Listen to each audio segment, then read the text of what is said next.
According to the United Nations, 1 in 3 women on the planet is beaten or raped in her lifetime.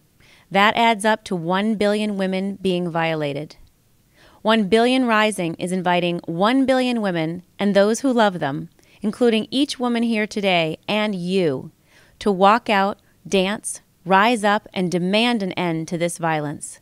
Join us now and be a part of breaking the chain.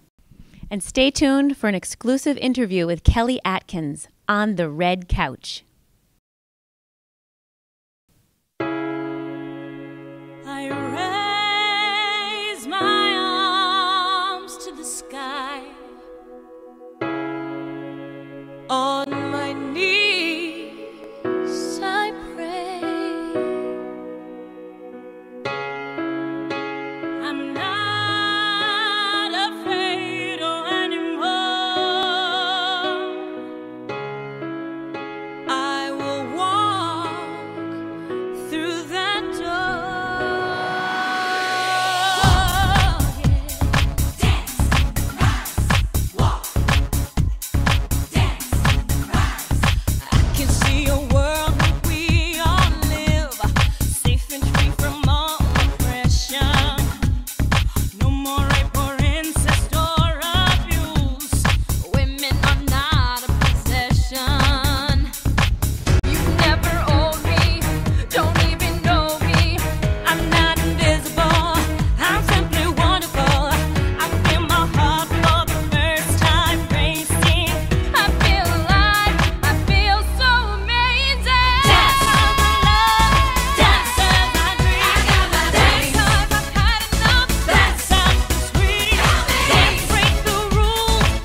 Welcome. We're on the red couch with Kelly Atkins, cutting-edge fitness teacher for nearly 2 decades. Kelly has taught traditional and alternative forms of fitness, including being a NIA instructor. She later became inspired to create a mind-body-spirit experience called Kai. Inspired from nature, Kai offers a somatic learning experience while also deeply conditioning the muscles, opening the joints, and giving the body a cleansing, heart-pumping sweat. Kelly, I am so thrilled to have you on the red couch. Oh, thank you. I'm thrilled to be here. You know, that dance was amazing. Why do you think it's important to do that particular dance for 1 billion rising, break the chain? Well, I think that dance itself is so transformative and so healing, and I have a belief that if we dance and we heal ourselves, we also heal each other, and that we can also dance for those that can't dance. And this one in particular is so important. It's such an important cause that touches my heart so deeply. Yes, totally. So the song is called Break the Chain. Yeah. Which has so many meanings. Does that have a specific meaning for you personally? Yeah. For me personally, it's ending the violence inside my body that can go into my head at times. So it's going past that, reaching further into my dreams and noticing those thoughts that get in the way, those chains that get in the way, and breaking them. It's also a dance of solidarity and sisterhood and really honoring the feminine, and that is so meaningful to me.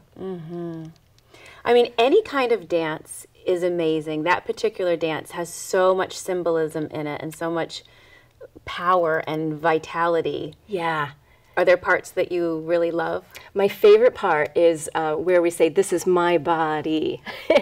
And I think it's so powerful for women in particular to own their bodies, to be in their bodies, to connect to their bodies, to honor their bodies.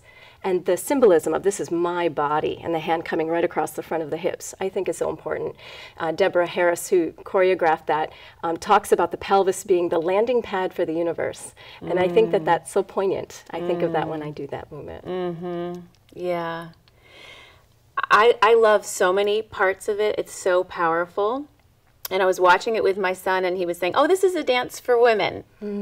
What do you think about the fact that some people think it's a dance just for women? Well, it's really interesting. I have 2 young boys also, and they've been watching me practice. And my younger one, my 4-year-old, he will do that "this is my body" with me, and it's just so cute. And then the older one is really interested and wants to dance and has said that too, like this is a girl thing, but he likes it. There's something about it that he really likes. I've also overheard him when I pick the kids up from school, and he'll talk so much about the role of what it is to be a boy, and it's very different than how I treat him at home. We're just very different. So he's learning things and trying to find his way in the world, and it breaks my heart a little bit when he gets mixed messages on the playground about, boys have to be tough, they have to be strong, they can't have strength and vulnerability or be emotional or be intuitive, so which are qualities that I've raised them to have as strengths. Right. So it's important to me for them to see both sides of the coin of what a woman is and what a boy is. Yeah. And I think all people could certainly use the idea of loving your body, and you've really come to love your own body. Was there a time that you didn't love your body as much? Yeah, in my 20s, I was diagnosed with bulimia, and I was exercise addiction. Everything was about exercise, and I got into an eating disordered pattern. So it took dance and discovering that all people have all different kinds of bodies, and learning to love my body as it moved naturally, that really helped me heal from that. Wow. So dance was really instrumental in that Very healing much, process. very much. I dance through lots of emotions. There's so much connected to an eating disorder. I found myself in traditional fitness being very tied into the ideal of what a woman is supposed to look like. And I had that down. Yeah. But it was also a lot of anxiety, and a lot of, it affected my relationships, all aspects of my life. So learning to love my body, I had to really remove myself from traditional fitness, from magazines, from anything that would trigger that thought pattern in my mind. I think it's very hard to grow up in this culture as a woman in particular and not get somehow sucked into that belief, oh, well, you know, this part of me isn't good enough, or I should look a different way. Yeah. Yeah, and then the other part of that I think is intriguing. Since I've taught dance and taught Nia, I had a workshop on Taekwondo, and it was mostly women that came, and I was really surprised at the whole group, their lack of wanting to really punch or kick the padding. There's such a shy, like, drawing back.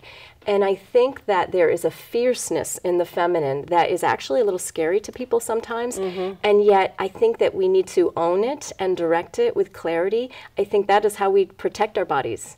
To how we walk, how we talk, and how we direct ourselves is a really important thing to learn how to do.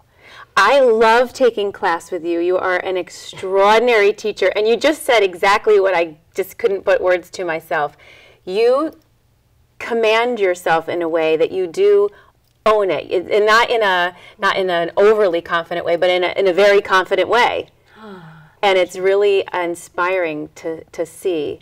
So what would you say to, like, a young girl that doesn't feel confident in her body, or doesn't like her body, or doesn't feel somehow good about it? Yeah, I would say have a practice. I have to have a practice, or I default into self-harm or self-hate in my head. That's where I go. I need to have something that I do, whether it's journaling, dancing, meditation, being around girlfriends who accept me for who I am. So I think having a practice is really important. I'm trying to think of something very specific for a young girl. Plugging in from society a little bit, not looking at the magazines that show pictures of how girls are supposed to look. Going more within and really honoring the wisdom from our own bodies, I think, is really important. Yeah, I love the words, we are beautiful, beautiful creatures. Yeah. And that's we, all women, all people. Yeah. And I really love doing that with other women together, that we're doing that together. I wasn't raised where women really supported each other, and I think that's part of this movement, that we're going to help each other rise up. Yes. You know, and there's something poignant about dancing, all of us dancing our own connection to our bodies, but also dancing each other's pain a little bit, dancing it out, moving through it, stepping up. How does that work? That's what I'm fascinated by, like dance as an emotional, almost like a therapeutic thing. Yeah, yeah. Well, when we move certain parts of our bodies, there's very similar emotions will come up. The pelvis connected to sensuality, sexuality, emotions around the pelvis. So, you know, the only way to heal something is we have to become aware of it. We can't push it down and pretend it didn't happen. Anything that we do that to tends to have more power. So dance is a way for us to connect to the emotions that need a chance to be moved, and to allow your body to move through them, and then to draw from the power on the other side of it, and to come forward and step out of your dance. It's done. That's your place where you release it, you dance it out, and then you walk out stronger. I think it's a natural process for people with healing. It doesn't happen always magically in one class, although I have seen it happen. But it is a place for that.